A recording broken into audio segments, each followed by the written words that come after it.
Even before Sonic the Hedgehog 3 hit theaters, Paramount execs were already planting the seeds for something bigger. They weren't shouting it from the rooftops, but behind the scenes, yeah, talks were happening, specifically about Shadow. That post-credits scene wasn't just fan service, it was a flashing signal that his story is just getting started. Of course, the studio was smart not to jump the gun and announce a spin-off right away. They needed to see how Sonic 3 would perform first. Well, fast forward to now, and Sonic 3 has officially crushed it at the box office, racking up nearly $500 million globally. That puts it among the most successful video game movies ever, and with numbers like that, it's not a matter of if Shadow gets his own project, it's a matter of when. That end credits scene made one thing crystal clear: Shadow's alive. Not just alive, but active, dangerous, and loaded with potential. It wasn't a vague tease either. It was the kind of moment that says he's coming back, and maybe not just in Sonic 4. All signs are pointing to Paramount seriously eyeing a solo Shadow project, and honestly, there's a good chance it'll be heavily inspired by the 2005 Shadow the Hedgehog game. Sure, critics were split on it, but fans showed up big time. It sold well, it became a cult favorite, and now it's ready for a second life. And let's be real, this storyline deserves a live-action adaptation. The game's narrative was a wild mix of alien invasions, secret origins, deep moral conflict, and one of the most compelling arcs in the entire Sonic universe. If you're going to build a spin-off, this is the one to build, especially with Keanu Reeves now officially voicing Shadow. His performance was so good that fans already want more. A full series or standalone film would give him the space to really dig into Shadow's personality, his cold logic, his haunting past, and his slow burn journey toward figuring out who the hell he really is. In the 2005's game, the story kicks off with the Black Arms, an alien race invading Earth under the command of their ruthless leader, Black Doom. He tells Shadow that he holds the key to unlocking his forgotten past. Shadow, haunted by fragmented memories of Professor Gerald Robotnik and Maria, is desperate for answers, but Black Doom wants Shadow to help him take over the planet, in exchange, the truth. According to the game's lore, Gerald used Black Doom's DNA to create Shadow. That's why he's got those freakish powers and insane durability. But the movie or series could take that idea and twist it. Maybe Gerald didn't work with Doom. Maybe Shadow wasn't even artificially created at all.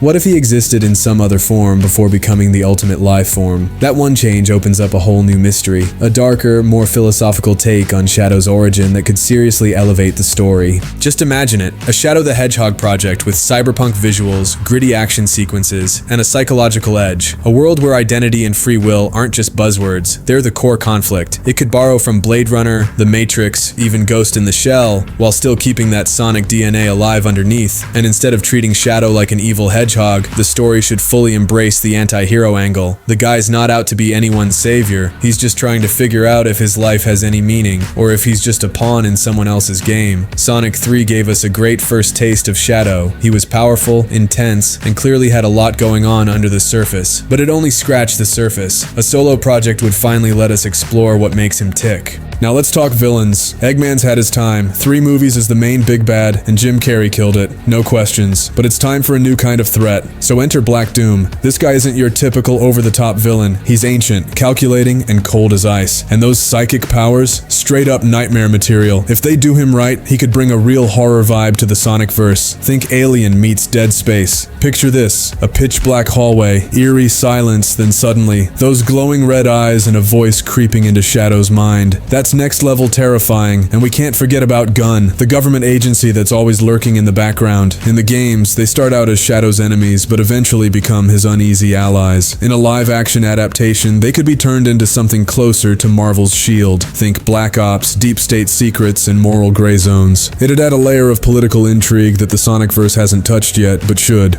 Here's another cool idea. Bring in the multiple choice element from the game. In Shadow the Hedgehog, your actions determine the ending, hero, villain, or somewhere in between. A movie obviously couldn't do that in the same way, but a mini-series could. You could explore different timelines or decision paths, or at least use the concept to show Shadow wrestling with tough moral choices. 6 to 8 episodes would be perfect. Enough time to dive deep into the lore, fully develop Black Doom, and take Shadow on a full character arc. That's not to say a movie wouldn't work. It could, but it would have to go big. We're talking blockbuster level stakes, stunning visuals, and a darker tone that sets it apart from the main Sonic films. A true event movie, but with how rich this story is, a limited series just feels like the better fit. One thing's for sure, that post-credits scene wasn't just a teaser, it was a promise. Paramount knows fans want more Shadow and more Keanu, and now that Sonic 3 is a monster hit, they've got every reason to move forward. Whether it's a movie or a series, Shadow is ready to step into the spotlight, and if they do it right, it could be the boldest, most ambitious entry in the Sonic universe yet.